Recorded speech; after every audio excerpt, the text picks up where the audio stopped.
एक बेटा और पुत्र वधू, और उनके पिताजी माताजी एक्सपायर हो गई, तो 3 सदस्य थे घर में। समय ऐसा आया कि अब बहू घर में रहती थी तो आंगन में चारपाई बिछाई जाए। जब चारपाई आंगन में पड़े तो बहू को लाज मारे घूंघट लगाए लगाए बड़ा टाइम हो जाए, तो बेचारी परेशान हो जाए करे। तो वो बोली अपने पति से कि ऐसा करो, आप पिताजी की चारपाई को छप्पर में पहुंचा दो। आगे जो गेट है, गेट पर जो चबूतरा है, उस चबूतरे पर पहुंचा दो। तो बेटे को बड़ा कष्ट हुआ। बेटे ने कहा, कितनी पागल है, आज मेरे पिताजी माताजी होती तो इतना कष्ट नहीं होता, और तू मेरे पिताजी की चारपाई चबूतरे को पहुंचा रही है।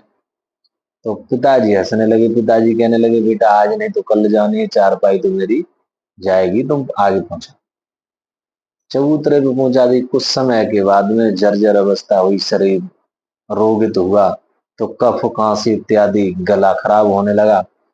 तो अब पत्नी कहने लगी, क्या जी सुनते हो, पिताजी की चारपाई ना उधर जो नीम का और उसका पीपल का वृक्ष है उसके नीचे पहुंचा दी।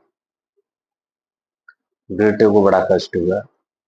बेटे ने कहा कि मेरे पिताजी को आंगन से छप्पर में, छप्पर से आज करेंगे कि बाहर। तो बेटा कष्ट के मारे हिम्मत नहीं बध रही थी, पर पिताजी हंस रहे थे। तो बेटे ने प्रश्न कर दिया, पिताजी मुझे बड़ा कष्ट हो रहा है और आप हंसते हो।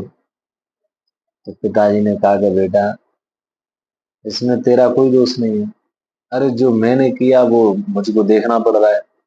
कि तेरी जो माँ थी वो तेरी पत्नी से कुछ थोड़ी कम समझदार थी, कम पढ़ी लिखी थी, पर उसने भी मेरे पिताजी की चारपाई उस आंगन से लेके और इस छप्पर तक पहुंचवा दी थी।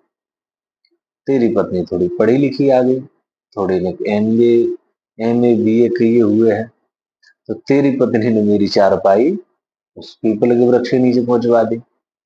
अब मुझे चिंता इस बात की है कि आने वाली जो पीढ़ी है, जो युवा और भी जो जनरेशन आ रही है, ये तो और पढ़ी लिखी आएगी और जेनेटिक आएगी, एक्टिविटी उनके अंदर इनसे और ज्यादा होगी। तो सोच बेटा कि अब तेरी चारपाई कहाँ जाएगी।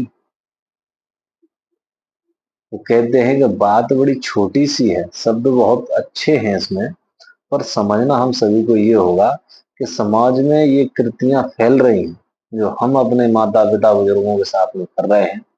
तो वो ही संदेश हमारे जो बच्चे होते हैं, जो देखते हैं,